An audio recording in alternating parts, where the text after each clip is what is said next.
रेगिस्तान के बीचों बीच एक भयानक हादसे ने उस मासूम लड़की की सांसें लगभग छीन ली थी। तेज गिरावट के बाद एक नुकीला पेड़ उसके सीने को आर पार चीर चुका था। उसके चारों तरफ सन्नाटा था, बस खून की बूंदें रेत में गिरने की धीमी धीमी आवाज आ रही थी। दूर खड़े 3 दरिंदे उसे मरा हुआ समझकर राहत की सांस लेते हैं। अब उनके लिए सबसे जरूरी था सबूत मिटाना। उन्होंने लड़की का सारा सामान इकट्ठा किया और बिना देर किए आग के हवाले कर दिया, ताकि इस रेगिस्तान में उसके होने का कोई निशान बाकी न रहे। इधर हम देखते हैं कि एमिली के सीने से रिश्ता गर्म खून धीरे धीरे रेत पर फैलने लगा और जल्द ही उसकी गंध ने खून पीने वाली भयानक चींटियों के झुंड को खींच लिया। वे बिना रुके उसकी त्वचा को खाने लगी, जिससे होने वाला असहनीय दर्द उसे होश में ला देता है। एक हल्की सी कपकपी के साथ एमिली चमत्कारिक ढंग से जिंदा हो उठती है। थोड़ी देर तक वो इधर उधर नजरें घुमाती है, मानो भूल गई हो कि वह कहाँ है। लेकिन जब उसकी नजर जमीन पर बिखरे गहरे लाल खून पर पड़ती है तो उसे सब याद आ जाता है। हिम्मत करके एमिली पास पड़े अपने ईयरफोन की तार को खींचती है और उसकी मदद से एक लाइटर अपनी तरफ खिसकाती है।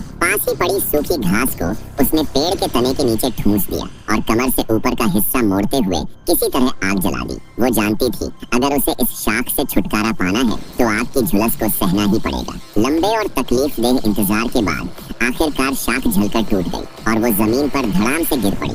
सांस लेने का भी मौका नहीं मिला था कि अचानक उसने गाड़ी की आवाज सुनी। एमिली ने चौंक कर ऊपर देखा तो वो तीनों दरिंदे उसी चट्टान की तरफ तेजी से आ रहे थे। दर्द को अनदेखा करते हुए वो रेत में घिसटते हुए चट्टान के किनारे की एक अंधी जगह में छुप जाती है। तीनों ऊपर पहुंचते हैं, लेकिन उन्हें वहां सिर्फ जलने के निशान नजर आते हैं। एमिली का कोई अता पता नहीं था। दाढ़ी वाला आदमी डरने लगता है कि अगर एमिली बच गई तो पुलिस को सब बता देगी। लेकिन उसका प्रेमी रिचर्ड, जो इस गैंग का लीडर भी है, हंसते हुए कहता है इतनी चोट खाने के बाद वो जिंदा बच भी गई तो इस रेगिस्तान से पैदल नहीं निकल पाएगी। इसके बाद तीनों ने तय किया कि अब उसे ढूंढकर खत्म करना ही होगा। रात होने पर वे चट्टान के नीचे पहुंचे और जल्द ही उन्हें खून के निशान मिल गए। ये तीनों खून के निशान का पीछा करते करते नदी किनारे तक पहुंचे, लेकिन यहाँ पर एमिली का नामो निशान नहीं था। अब ये पीछा उन्हें एक खेल लगने लगा, जैसे असली शिकार से भी ज्यादा रोमांचक। उन्होंने तीनों दिशाओं में बंटकर उसे ढूंढने का प्लान बनाया। मोटा आदमी वहीं नदी किनारे रुक गया ताकि अगर वो वापस आए तो उसे पकड़ सके। उधर एमिली नदी के पास छुपी हुई थी। उसने मोटे को देख लिया और तुरंत पानी में डुबकी लगा दी। जब मोटा अपनी गाड़ी लेकर आगे बढ़ गया तब वह धीरे धीरे पानी से बाहर निकली और किनारे किनारे उसका पीछा करने लगी। एमिली को मौका मिला जब मोटा आदमी पेशाब करने के लिए रुका।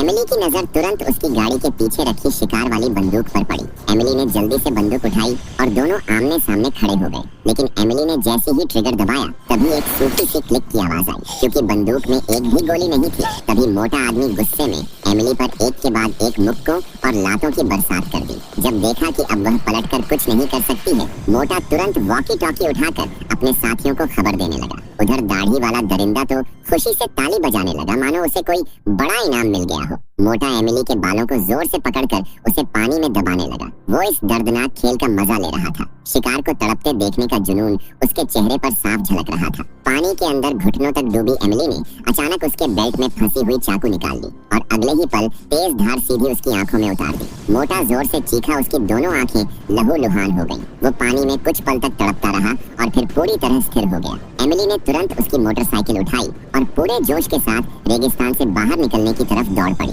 लेकिन कुछ किलोमीटर बाद ही पेट्रोल खत्म हो गया। इसके बाद एमिली पास की एक गुफा में घुस गई। अंदर एमिली ने आग जलाई और मोटे के बैग में पड़े सारे सामान को बाहर निकाला। बैग में कई जरूरी चीजें थी, एक टॉर्च, कुछ खाने पीने का सामान और एक बियर की कैन। उसने पूरी बियर एक ही सांस में पी डाली। लेकिन तभी एमिली की नजर अपने सीने के घाव पर पड़ी। पेड़ की टूटी शाख अभी भी अंदर फंसी हुई थी। उसे तुरंत बाहर निकालना जरूरी था, वरना जान जा सकती थी। जैसे ही उसने धीरे धीरे कपड़ा ऊपर उठाया, दर्द का ऐसा तेज झटका लगा कि सांसें थमने लगी। कुछ देर बाद एमिली ने एक पूरी पैक नशे की गोली निगल ली। फिर चाकू से बियर की कैन को काटकर उसका किनारा खोला, कपड़ा फाड़कर घाव को पूरी तरह उजागर किया और लाइटर से चाकू को गर्म करके उसे कीटाणु रहित किया। इसके बाद उसने निडर होकर घाव के पास की चमड़ी काटी और पूरी ताकत लगाकर शाख को बाहर निकाला। लेकिन खून बहना बंद नहीं हो रहा था। अब उसने बियर की कैन को आग में लाल गर्म किया और सीधा उसे घाव पर दबा दिया। जलते लोहे की भयंकर तपिश से उसका शरीर झटके से पीछे हुआ और वो बेहोश होकर गिर पड़ी। अगले दिन दाढ़ी वाला आदमी नदी के किनारे पहुंचा और जैसे ही पानी में हाथ धोने लगा मोटे की लाश तैरती हुई ऊपर आ गई। ये देखते ही उसके पैरों तले जमीन खिसक गई। वो बुरी तरह डरकर गाड़ी में घुसा और घबराहट में स्टीयरिंग पर मुक्के बरसाने लगा। दूसरी तरफ एमिली का बॉयफ्रेंड रिचर्ड भी लाश देखकर समझ गया कि एमिली अभी भी जिंदा है। दाढ़ी वाला आदमी तो डर के मारे बार बार बकवास करने लगा कि उन्हें वापस जाकर पुलिस को सब बता देना चाहिए, लेकिन रिचर्ड ऐसा बिल्कुल भी नहीं चाहता था। इधर जब एमिली होश में आई तो उसका खून रुक चुका था और जलाने से बियर कैन पर बने ईगल का निशान हमेशा के लिए उसके सीने पर छप गया था। ये उसके लिए जैसे नया जन्म था। अब वो पहले वाली शिकार नहीं रही, बल्कि पूरी तरह शिकारी बन चुकी थी। इसके बाद एमिली गुफा से बाहर गई और दूरबीन से चारों तरफ नजरें दौड़ाई और जल्द ही उसे दूर से एक चमक दिखाई दी। ध्यान से देखने पर वो दाढ़ी वाले की गाड़ी थी। एमिली चुपचाप पहाड़ी की ऊंचाई पर चढ़ गई ताकि हर पल उसकी हरकतों पर नजर रख सके।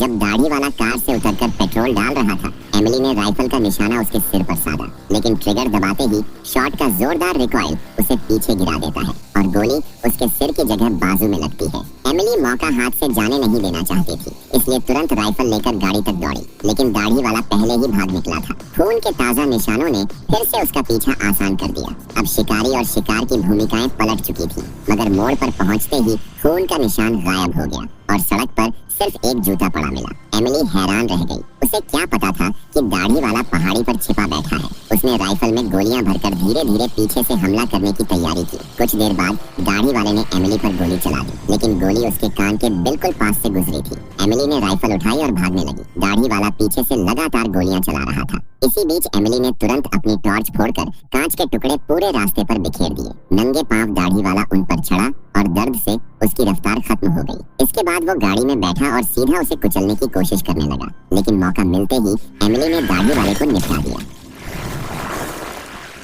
कुछ देर बाद एमिली गाड़ी में बैठी इसी दौरान वॉकी टॉकी से उसे अपने बॉयफ्रेंड रिचर्ड की आवाज सुनाई दी। एमिली की आंखें नफरत से भर गईं। इसके बाद एमिली अपने आखिरी शिकार की तलाश में निकल पड़ी। उधर रिचर्ड दाढ़ी वाले से संपर्क न होने पर पूरी तरह घबरा चुका था। वो समझ चुका था कि उसने एक औरत के बदले की ताकत को कम आंका है। वो तुरंत रेगिस्तान से निकलने के लिए हेलीकॉप्टर बुलाने लगा, लेकिन रिचर्ड के निकलने से पहले ही एमिली उसके सामने राइफल लिए दरवाजे पर आ खड़ी हुई और एमिली रिचर्ड को भी खत्म कर देती है। और इसी के साथ ये मूवी यहीं पर खत्म हो जाती है।